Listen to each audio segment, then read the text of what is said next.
ਰਾਸ਼ਟਰਪਤੀ ਟਰੰਪ ਨੇ ਕੁਝ ਐਥਿਕਸ ਫਾਈਲਿੰਗ ਕੀਤੀਆਂ ਜਿਸ ਦੇ ਵਿੱਚ ਹਜ਼ਾਰਾਂ ਹੀ ਜਿਹੜੇ ਟ੍ਰੇਡਸ ਆ ਜਿਹੜੇ ਯੂਐਸ ਸਟਾਕਸ ਦੇ ਨਾਲ ਜੁੜੇ ਹੋਏ ਆ ਉਹਨਾਂ ਬਾਰੇ ਜਾਣਕਾਰੀ ਦਿੱਤੀ ਆ। ਕਹਿੰਦੇ ਵੀ ਫਾਈਨੈਂਸ਼ੀਅਲ ਐਕਟੀਵਿਟੀ ਕਾਫੀ ਜ਼ਿਆਦਾ ਇਹਨਾਂ ਜਿਹੜੇ ਡਿਸਕਲੋਜ਼ਰ ਫਾਰਮਸ ਆਏ ਆ ਇਸ ਸਾਲ ਦੇ ਪਹਿਲੇ 3 ਮਹੀਨਿਆਂ ਨੂੰ ਲੈ ਕੇ। ਇੱਥੋਂ ਕਹਿੰਦੇ ਵੀ ਇਹਨਾਂ ਫਾਰਮਸ ਤੋਂ ਇਹ ਪਤਾ ਲੱਗਦਾ ਦਸਤਾਵੇਜ਼ਾਂ ਤੋਂ ਵੀ ਘੱਟੋ ਘੱਟ $220 ਮਿਲੀਅਨ ਤੇ ਪੋਟੈਂਸ਼ੀਅਲ ਜਿਹੜੀ ਵੈਲਿਊ ਆ $750 ਮਿਲੀਅਨ ਤੱਕ ਦੇ ਜਿਹੜੇ ਟ੍ਰੇਡਸ ਆ ਉਹ ਕਿਤੇ ਜਿਹੜੇ ਉਹ ਹੋ ਸਕਦੇ ਆ। ਸੋ ਵੱਡੀਆਂ ਜਿਹੜੀਆਂ ਪਰਚੇਜ਼ਸ ਦੇ ਵਿੱਚ ਇਹਨਾਂ ਦੇ ਦੁਆਰਾ ਐਨਵੀਡੀਆ, ਐਪਲ ਤੇ S&P ਇੰਡੈਕਸ ਫੰਡ ਦੇ ਵਿੱਚ ਡਾਲਰ ਲਾਏ ਗਏ ਆ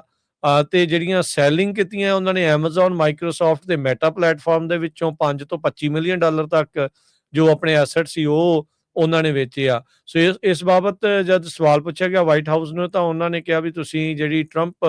ਆਰਗੇਨਾਈਜੇਸ਼ਨ ਆ ਉਹਨਾਂ ਨੂੰ ਇਸ ਦਾ ਜਿਹੜਾ ਸਵਾਲ ਪੁੱਛੋ ਤੇ ਕਹਿੰਦੇ ਵੀ ਅਜੇ ਤੱਕ ਉਧਰੋਂ ਕੋਈ ਜਵਾਬ ਨਹੀਂ ਆਇਆ ਹੈਗਾ। ਸੋ ਰਾਸ਼ਟਰਪਤੀ ਟਰੰਪ ਜਦੋਂ ਤੋਂ ਪਿਛਲੇ ਸਾਲ ਤੋਂ ਵਾਈਟ ਹਾਊਸ ਦੇ ਵਿੱਚ ਆਏ ਆ ਇਹਨਾਂ ਨੇ ਕਈ ਵਾਰੀ ਇਹ ਆਪਣੀਆਂ ਜਿਹੜੀਆਂ ਫਾਈਨੈਂਸ਼ੀਅਲ ਟ੍ਰਾਂਜੈਕਸ਼ਨਸ ਆ ਉਹਨਾਂ ਨੂੰ ਡਿਸਕਲੋਜ਼ ਜਨਤਕ ਇਹਨਾਂ ਚੀਜ਼ਾਂ ਦੇ ਜ਼ਰੀਏ ਜਿਹੜਾ ਉਹ ਕੀਤਾ ਹੈਗਾ ਆ। ਸੋ ਇਹਨਾਂ ਫਾਰਮਸ ਦੇ ਵਿੱਚ ਕਹਿੰਦੇ ਵੀ ਇਹ ਰਿਕੁਆਇਰ ਆ ਜਿਹੜੇ ਫੈਡਰਲ ਐਥਿਕਸ ਰੂਲਸ ਦੇ ਮੁਤਾਬਕ ਵੀ ਕੋਈ ਵੀ ਜਿਹੜਾ ਟ੍ਰਾਂਜੈਕਸ਼ਨ $1000 ਤੋਂ ਉੱਤੇ ਦੀ ਆ ਬ੍ਰੌਡ ਵੈਲਿਊ ਜਿਹੜੀ ਆ ਉਹਦੀ ਵੀ ਉਹਨਾਂ ਨੂੰ ਤੁਹਾਨੂੰ ਜਿਹੜਾ ਉਹ ਲਿਸਟ ਕਰਨਾ ਜਿਹੜਾ ਉਹ ਪਊਗਾ। ਐਗਜ਼ੈਕਟ ਅਮਾਉਂਟ ਦੱਸਣ ਦੀ ਜਿਹੜੀ ਉਹ ਕਹਿੰਦੇ ਜ਼ਰੂਰਤ ਨਹੀਂ ਆ ਪਰ ਪਹਿਲੇ 3 ਮਹੀਨਿਆਂ ਦੇ ਵਿੱਚ $220 ਮਿਲੀਅਨ ਦੀ ਘੱਟੋ ਘੱਟ ਜਿਹੜੀ ਫਾਈਨੈਂਸ਼ੀਅਲ ਐਕਟੀਵਿਟੀ ਆ ਉਹਨਾਂ ਦੀ ਸ਼ੋ ਹੋਈ ਆ ਤੇ ਓਵਰਆਲ ਵੈਲਿਊ ਕਹਿੰਦੇ ਵੀ ਜਿਨ੍ਹਾਂ ਦੀ $750 ਮਿਲੀਅਨ ਤੱਕ ਜਿਹੜੀ ਉਹ ਬਣ ਜਾਂਦੀ ਹੈਗੀ ਆ। ਰਾਸ਼ਟਰਪਤੀ ਟਰੰਪ ਨੇ ਕੁਝ ਐਥਿਕਸ ਫਾਈਲਿੰਗ ਕੀਤੀਆਂ ਜਿਸ ਦੇ ਵਿੱਚ ਹਜ਼ਾਰਾਂ ਹੀ ਜਿਹੜੇ ਟ੍ਰੇਡਸ ਆ ਜਿਹੜੇ ਯੂਐਸ ਸਟਾਕਸ ਦੇ ਨਾਲ ਜੁੜੇ ਹੋਏ ਆ ਉਹਨਾਂ ਬਾਰੇ ਜਾਣਕਾਰੀ ਦਿੱਤੀ ਆ।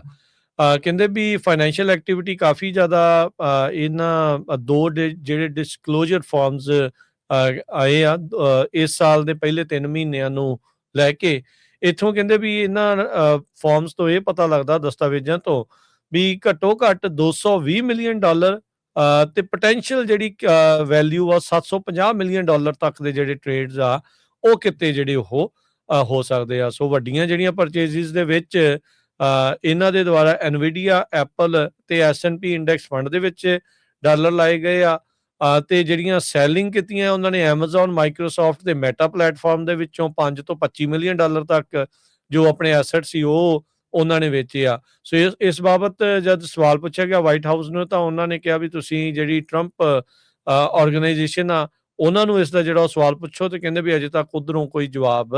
ਨਹੀਂ ਆਇਆ ਹੈਗਾ। ਸੋ ਰਾਸ਼ਟਰਪਤੀ ਟਰੰਪ ਜਦੋਂ ਤੋਂ ਪਿਛਲੇ ਸਾਲ ਤੋਂ ਵਾਈਟ ਹਾਊਸ ਦੇ ਵਿੱਚ ਆਏ ਆ ਇਹਨਾਂ ਨੇ ਕਈ ਵਾਰੀ ਇਹ ਆਪਣੀਆਂ ਜਿਹੜੀਆਂ ਫਾਈਨੈਂਸ਼ੀਅਲ ਟ੍ਰਾਂਜੈਕਸ਼ਨਸ ਆ ਉਹਨਾਂ ਨੂੰ ਡਿਸਕਲੋਜ਼ ਜਨਤਕ ਇਹਨਾਂ ਚੀਜ਼ਾਂ ਦੇ ਜ਼ਰੀਏ ਜਿਹੜਾ ਉਹ ਕੀਤਾ ਹੈਗਾ ਆ। ਸੋ ਇਹਨਾਂ ਫਾਰਮਸ ਦੇ ਵਿੱਚ ਕਹਿੰਦੇ ਵੀ ਇਹ ਰਿਕੁਆਇਰ ਆ ਜਿਹੜੇ ਫੈਡਰਲ ਐਥਿਕਸ ਰੂਲਸ ਦੇ ਮੁਤਾਬਕ ਵੀ ਕੋਈ ਵੀ ਜਿਹੜਾ ਟ੍ਰਾਂਜੈਕਸ਼ਨ $1000 ਤੋਂ ਉੱਤੇ ਦੀ ਆ ਬ੍ਰੌਡ ਵੈਲਿਊ ਜਿਹੜੀ ਆ ਉਹਦੀ ਵੀ ਉਹਨਾਂ ਨੂੰ ਤੁਹਾਨੂੰ ਜਿਹੜਾ ਉਹ ਲਿਸਟ ਕਰਨਾ ਜਿਹੜਾ ਉਹ ਪਊਗਾ। ਐਗਜ਼ੈਕਟ ਅਮਾਉਂਟ ਦੱਸਣ ਦੀ ਜਿਹੜੀ ਉਹ ਕਹਿੰਦੇ ਜ਼ਰੂਰਤ ਨਹੀਂ ਆ ਪਰ ਪਹਿਲੇ 3 ਮਹੀਨਿਆਂ ਦੇ ਵਿੱਚ $220 ਮਿਲੀਅਨ ਦੇ ਘੱਟੋ ਘੱਟ ਜਿਹੜੀ ਫਾਈਨੈਂਸ਼ੀਅਲ ਐਕਟੀਵਿਟੀ ਆ ਉਹਨਾਂ ਦੀ ਸ਼ੋ ਹੋਈ ਆ ਤੇ ਓਵਰਆਲ ਵੈਲਿਊ ਕਹਿੰਦੇ ਵੀ ਜਿਨ੍ਹਾਂ ਦੀ $750 ਮਿਲੀਅਨ ਤੱਕ ਜਿਹੜੀ ਉਹ ਬਣ ਜਾਂਦੀ ਹੈਗੀ।